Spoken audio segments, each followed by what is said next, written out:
semente lá da África. Baobá, brotou no meu coração. Baobá, aqui também é sua casa. Tens da garça a leveza, da porcelana a alvura.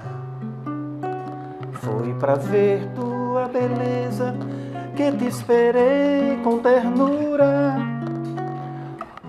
Usei ver-te ao clarão, eras sem graça e pequenina, até que a noite revelou tua beleza, menina.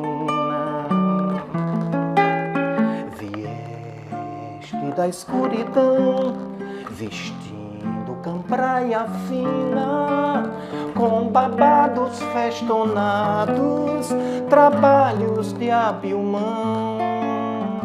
Ver-te ao maior esplendor, numa efêmera aparição, foi pra mim rara sorte e encantadora visão. Por pouco tempo viveste, pois o sol te trouxe a morte, a bela veste perdeste, porque esse fado, esta sorte. Tens da garça a leveza, da porcelana a alvura. Foi pra ver tua beleza que te esperei com ternura. Ousei ver-te ao clarão, eras sem graça e pequenina, até que a noite revelou tua beleza, menina.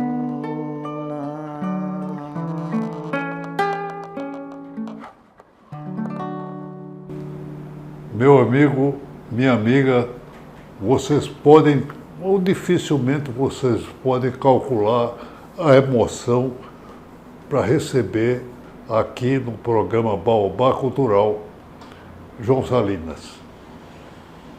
Era como se tivesse renascido meu amigo e parceiro, amigo da vida inteira, até que saudoso, Tico da Costa. Não parece com ele somente o som do violão, parece com ele fisicamente e até um acento pessoal que ele tem, muito de personalidade própria, específica de João Salinas. Também o toque e a voz são específicos, mas lembra a distância o grande compositor e violonista emérito internacional que foi Tico da Costa. João Salino, bem-vindo ao nosso programa, amigo. Bem-vindo. Doutor Diógenes, é um prazer assim, incalculável, né? Eu vou contar aqui um pouco da minha trajetória musical, né? Comece logo contando. Você é natalense, mas de uma família de Areia Branca. Dos 15 irmãos que eu tenho, dos 16 filhos que Manuel de Geso e Dona Chaguinha, meus pais tiveram, eu fui o único que nasceu em Natal, né? Então eu me considero 50% areia branquense e 50% potiguar, né? Mas as minhas raízes são de Areia Branca, né? E eu, assim, na minha infância, né?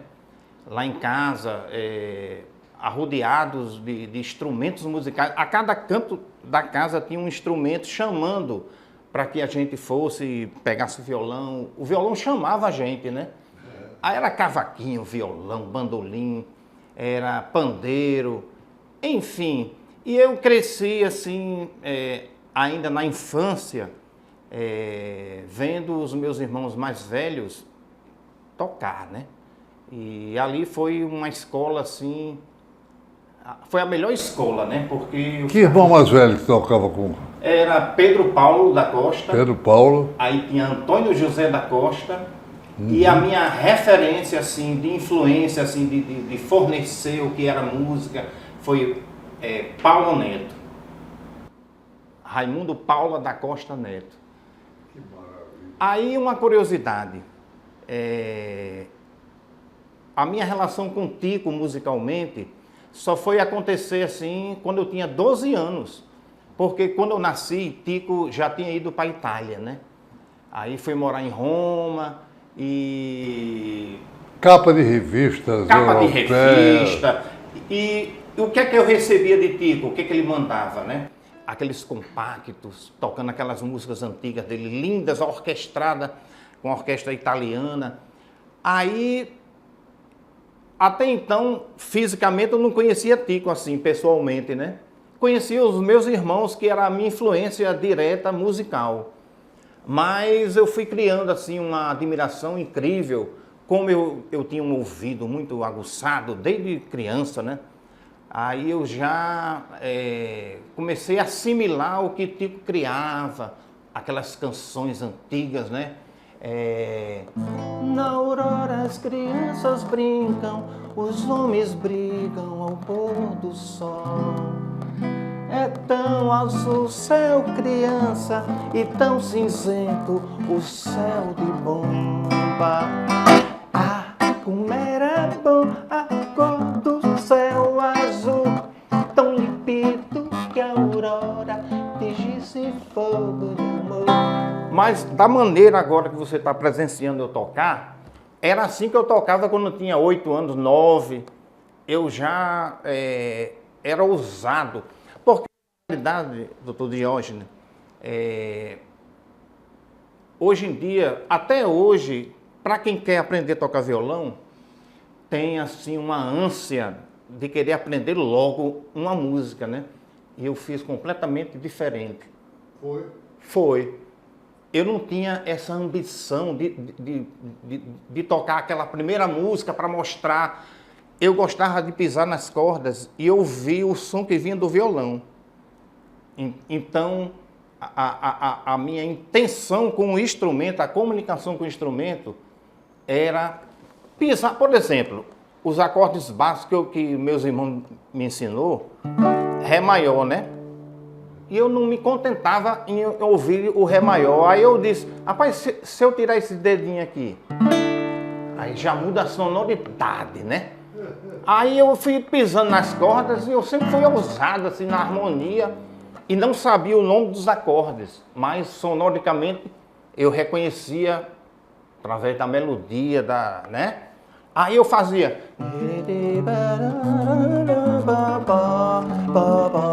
usando os baixos. Aí eu lembro que Paulo Neto me ensinou na época a tocar carinhoso, né? Aí ele tocou de uma forma simplória que eu pudesse tocar. Aí eu não me conformei, ele fez: meu coração, não sei porquê, bate feliz quando te vê. Aí eu sozinho, ele disse: rapaz, meu coração. Aí eu fazia: meu coração bate feliz quando te vê.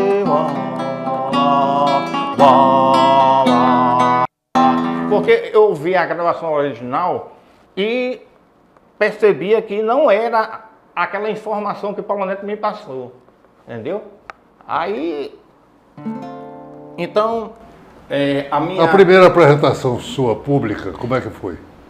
E foi em 1977, num show que Tico veio fazer em Natal. E foi quando... Agora eu vou revelar como foi que eu conheci Tico, eu com 12 anos. Sim. Tico fez uma surpresa para toda a família. Ali na Norton Chaves, casa B49. Aí estavam meus irmãos, a gente de madrugada. Tico inventou de chegar de madrugada, rapaz. Aí pegou todo mundo dormindo. E ele fez essa surpresa. E eu, como era criança, né, ainda 12 anos, né? Quando eu vi, estava dormindo, E aquele alarido na sala, todo mundo conversando, aquela festa toda por receber Tico. Aí foi quando minha irmã falou para Tico, o caçula está dormindo. Chame ele, tem que acordar, João. Aí foi quando a minha irmã me pegou, aí eu acordei com aquele barulho, né? Aí ela me empurrou assim. Aí quando me empurrou, eu subitamente apareci para ele, né? Aí quando apareci, aí eu disse imediatamente, nossa, como parece comigo. Aí Tico disse, é o João, que na época me chamava Joãozinho, né? É o Joãozinho. Aí, Titico, né? Na época ele se chamava, né? Artístico, né? Aí ele disse, eu tô sabendo que você já tá compondo, rapaz. Aí eu bem tímido, né? Aí meu irmão mostra pra ele, mostra as músicas, não sei o quê. Aí eu já mostrei, né? Uma música na época pra ele. Foi quando ele disse assim, não, vou fazer um show no Teatro Alberto Maranhão e você vai ter que participar. Aí eu toquei Asa Branca, toquei Brasileirinho, no cavaquinho. E toquei no violão uma composição, foi a primeira que eu fiz. Foi um samba, né? A letra... A madeira se escorrega,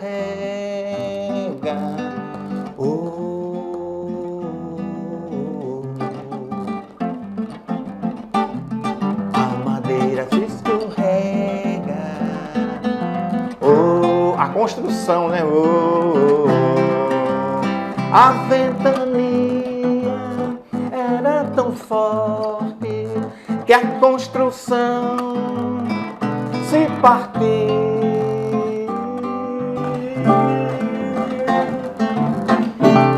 Que maravilha!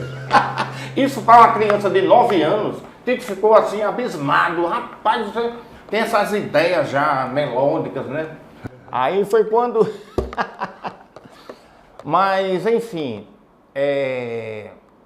Tico me passou muita coisa, assim, como lado profissional, né? E musical também, poeta. Também o lado humano de Tico. Nem Tico se era uma fala. pessoa que granjeava amizade, que era... Onde ele chegava era uma alegria, uma presença amiga e íntima. Ele já vinha com essa atmosfera, né, de alegria, De tudo. De tudo, né? Você sabe como ele entrou na minha casa, que aliás eu tive o privilégio de você tocar também lá, né? Esteve lá em casa. Ele entrou lá e disse, eu quero participar com você, eu estava como reitor da Universidade Federal, e ele chegou e disse, eu vim aqui para conversar com você porque eu quero trabalhar com você, quero o seu apoio. Eu, pois não, mas quem é você? Ele disse, um momentinho. Aí pegou o violão e começou a tocar. A partir daí eu me encantei, fiquei uma coisa diferente. Isso é um mundo diferente que ele está criando. Entendeu? 1000 coisas diferentes. A cada momento havia uma surpresa em Tico. Tico era uma surpresa permanente. Permanente, né? Não é verdade? Ele... Há uma musiquinha dele, há muitas fantásticas, musiquinha nada, música grande, que é Aninha, né? Ana Bandolim? Ana Bandolim. Ah! Ana Bandolim. Ana... Linda! Essa música... A É primeira qualquer vez, coisa de fantástico, né? é uma música simplória e ao mesmo tempo Grandiosa. grandiosa, né? É uma contradição, né? Assim, da coisa... Por exemplo... Ana Bandolim, Ana Violão, Ana Cavaquinho do meu coração, Ana Rego-Rego, Ana Agogô, Ana Sanfoninha, Tamborim, Tambor, Ana Bandolim, Ana Violão, Ana Cavaquinho do meu coração, Ana Rego-Rego, Ana Agogô, Ana Sanfoninha, Tamborim, Tambor, falando ao chocalhinho, andando-se Rebeca, sorriso de cuíca, cuíca, zangada se zabumba, na raiva é tamborete, foguete e foguetão, Aninha, estrelinha, noite de São João, Ana bandolim. Aí ele fazia Ana violão, Ana cavaquinho do meu coração, Ana reco-reco, Ana gogô, Ana sanfoninha, tamborim, tambor, falando chucainho, andando se rebeca, sorriso de cuíca, zangada se zabumba, na raiva é tamborete, foguete e foguetão, Aninha, estrelinha, noite de São João.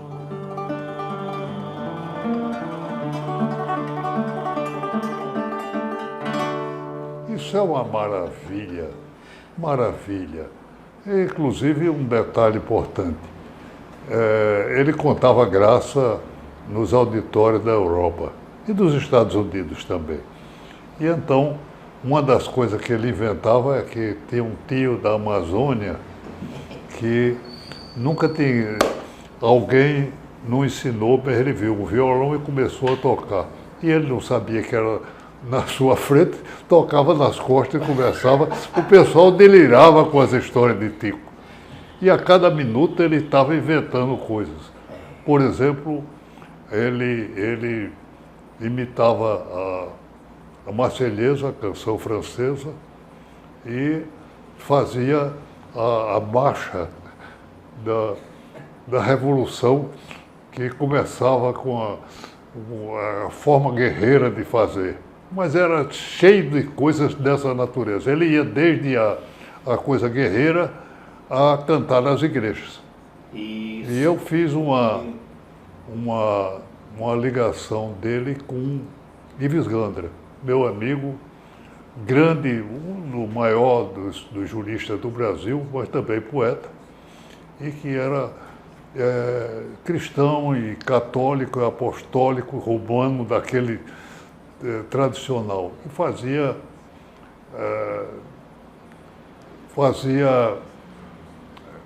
poemas para Deus e Jesus. Resultado, Tico gostou e musicou. Ele publicou. Imagine que Ives Gandra é um gêniozinho, como Tico e como o irmão dele, mas Ives é irmão do maestro, do maior maestro que tocava também fantástico e passou a ser, Martins. Um grande maestro do Brasil. Conceituado assim. Conceituado ao tempo todo. E foi uma pena porque ele queria levar, o maestro queria levar Tico para São Paulo para mostrar o rigor da sua música, mas não deu tempo. O pâncreas destruiu Tico antes do tempo. Foi uma coisa dolorosa. Inclusive, pegando esse momento assim tão triste, né, da partida dele, quando eu soube que ele estava já com o pâncreas, eu compus uma música para ele. E para a felicidade de todos, ele chegou a escutar vivo ainda essa música. Que coisa. Eu fiz Areia Branca em homenagem a ele, no qual concorreu um festival da UFRN de música universitária e ficou em primeiro lugar. Essa música, essa aqui, ó.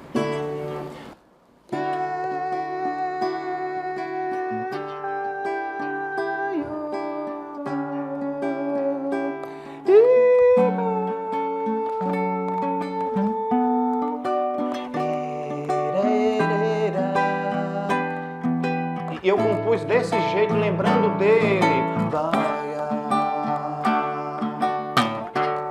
Minha terra é daqui, o meu grito, meu chão, minha areia, areia branca, Porto Ilha, o teu sol,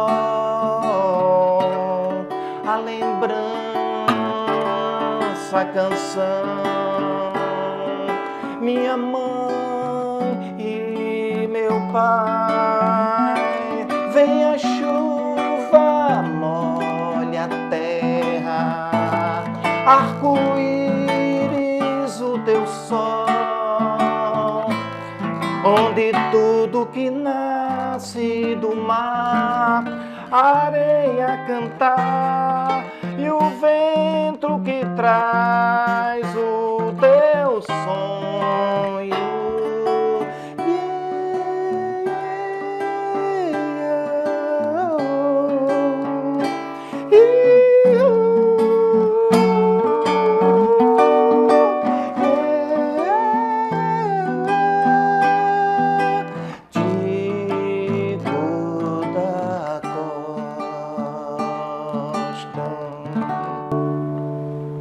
Maravilha, maravilha. Foi uma coisa, isso foi um acalanto para ele. Tenho certeza que ele se emocionou demais. Que ele era emotivo, profundamente emotivo. Mas gostava também de uma graça de brincar. Uma vez ele conversando comigo, disse, por que você foi para a Europa? Como é que foi isso? Ele diz, eu comecei a me lembrar de estudos que era encantado com Villa-Lobos. Então, fui dar um show, uma apresentação em Grosso. E lá ninguém gostou. Então, como não gostava em Grosso, eu resolvi que na Itália talvez fosse o melhor. E aí começou a minha carreira. Isso era o tempo todo a brincadeira dele, ao encanto. O encanto, No né? encanto também por Areia Branca. Areia Branca, um detalhe, foi citado, eu dei para ele ver, por poeta Carlos Drummond de Andrade. E registrou alguma coisa, eu acho que ele gostou do nome, ou teve alguma notícia, e fez uma crônica que registrava. Que maravilha, Eu dei né? para Patico. Nossa. Enfim, uma cidade encantadora de pessoas e personalidades fantásticas. De vez em quando surge uma figura humana dessa Tão cidade. versátil, né? É versátil, é uma coisa diferente. O Rio Grande do Norte tem um arquipélago que cada cidade e cada região tem o seu caráter diferente. Como você tem um caráter, a sua música é semelhante, mas tem um caráter diferente. Do próprio Tico também tem. Você marcou o seu caminho, como a cidade marcou também. Uma outra coisa que você falou sobre a família, há uma outra música de Tico fantástica, em que ele fala em Manuel de Gesso, fala na árvore que apresenta a coisa. É o pé de cajaranda, né? Meu pé de cajaranda. Que dá de tudo. Eu vou fazer aqui um trechinho da música. Olha, em casa tem um pé de cajaranda, de cajaranda, de cajarana. Olha, em casa tem um pé de cajaranda, de cajaranda, de cajarana. Logo no início quis meter logo o facão, Chaguinha gritou em tempo, homem, não faça isso não. E foi assim que essa história, esse mistério, já ouvi de seu de Gesso na calçada da igreja. Chegou Getúlio, Dedezinha, João Maria, de Ribeiro, de Paulo Neto. Olha, em casa tem um pé de cajarana, de cajarana, de cajarana. Dererê, dererê, dererê, fefe.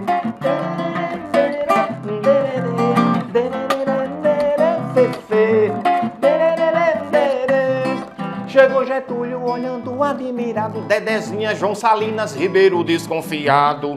Lá vem Lourdinha sem poder acreditar, dizendo, desce Goreto que o galho vai se quebrar. Mané do Gesso fica deitado na grama, boca aberta esperando feijoada com a brama. Olha, em casa tinha um pé de cajarana, de cajarana, de cajarana. Dererê, dererê, dererê, fefe. Dererê, dererê. Mané de Gesso não parava de falar nesse pé de cajarana que dava maracujá. Segunda-feira dava pinca, tolé, terça-feira melancia, girimum e jereré. Na quarta-feira dava saco de pipoca, ovo frito, macaxeira, milho verde, tapioca. Oi, lá em casa tem um pé de cajaranda, de caju, de cajaranda, de cajaranda. Oi, lá em casa tem um pé de cajaranda, de caju, de cajaranda, de cajaranda. Dererê, dererê, dererê, fefê.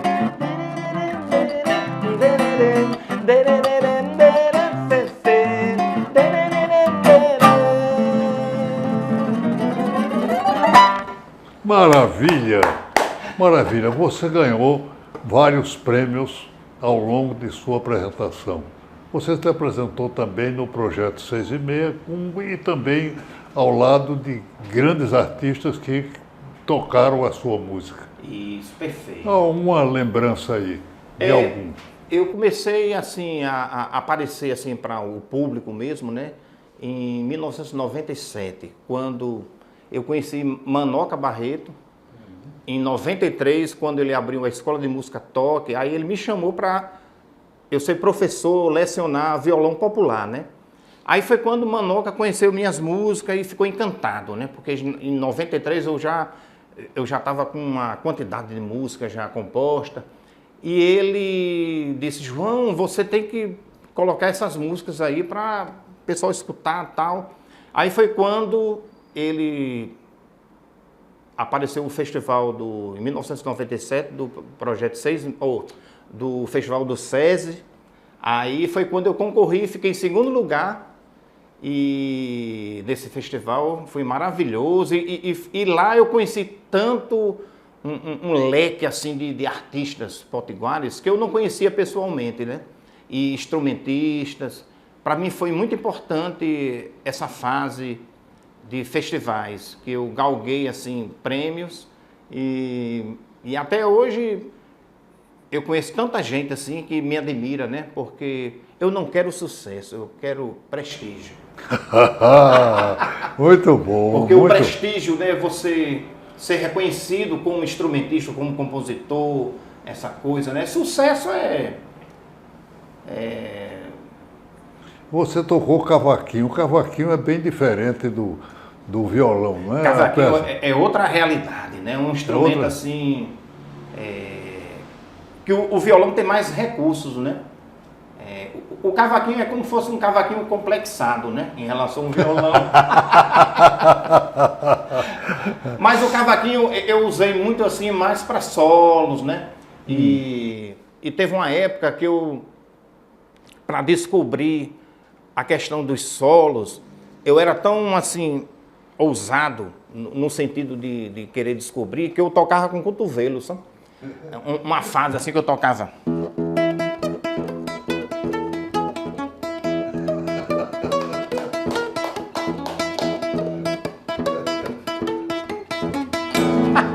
Aí eu passei por essa fase de descobrimento do violão, do cavaquinho, aí ficava explorando, né, o violão. Seu telefone? Ah, para contatos. Sim, eu quero é contatos, eu quero fazer a sua publicidade. Ah, tá que eu certo. acho que você devia estar no Brasil todo. A minha filha que mexe com o negócio de Instagram, né, Facebook e tal, mas tem o meu contato que está é o 99614-5041. 849-9614-5041. Aí a minha esposa e minha filha, Camila Salinas, ela... Combina aí e decide. Aí ela faz todo o processo de divulgação, né? E eu vou aqui seguindo com os meus cabelos assanhados e tocando. E, inclusive, só para terminar aqui o nosso belíssimo papo, aconteceu um episódio que eu saía de uma aula particular de violão, que eu estava administrando, no Barro Vermelho, aí adentrei assim uma rua cheia de xananas pela manhã. Ela a mendigar um olhar. Aí tinha o pessoal da Urbana fazendo a limpeza dos canteiros. Isso há 20 anos atrás. Aí eu lembro, nunca saiu da memória esse episódio. Aí eu cheguei para os funcionários da Urbana que estavam limpando. Aí eu disse, rapaz, vocês estão arrancando uma belíssima flor. Aí eu cantei um trechinho, né? Xanana, flor do sertão, qual a tua... Aí eles todos suados. Aí um deles disse assim, rapaz, já tô com a pena de arrancar a bichinha. Depois de ouvir essa homenagem a essa flor, eu não sabia. Aí o outro disse, mas a gente vai ter que arrancar porque o fiscal tá olhando, né?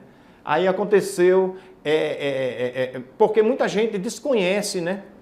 Passa pela Xanana e despreza, né?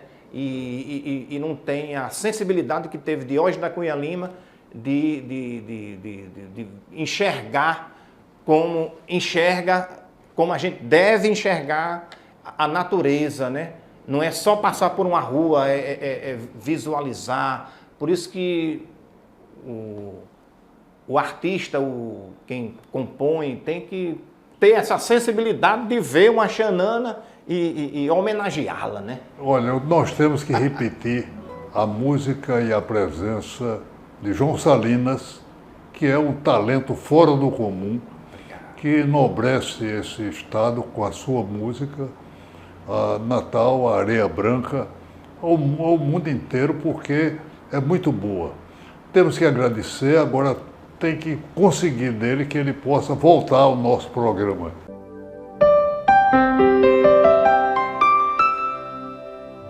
Eu trago a indicação de um livro, e a indicação de um livro, este eu faço com emoção, que é Ruínas, do primeiro presidente da nossa Academia de Letras.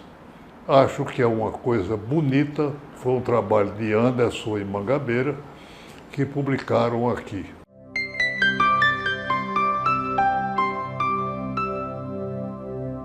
Trago também uma frase, e a de hoje que eu faço para minhas filhas. E na época eleitoral, a frase é a seguinte: o político elegível nem sempre é o preferível. Quando você for votar, se lembre disso. E lembre do nosso programa Baobá Cultural da TV Futuro, que estará sempre com vocês, aos sábados, pela manhã, às 8 horas, domingo ao meio-dia. Este programa eu peço à TV que repita de vez em quando, porque eu quero que muita gente ouça a presença e admire o talento de João Salinas. Muito obrigado, até. Baobá, semente lá da África, baobá, brota no meu coração. Baobá, aqui também é sua casa.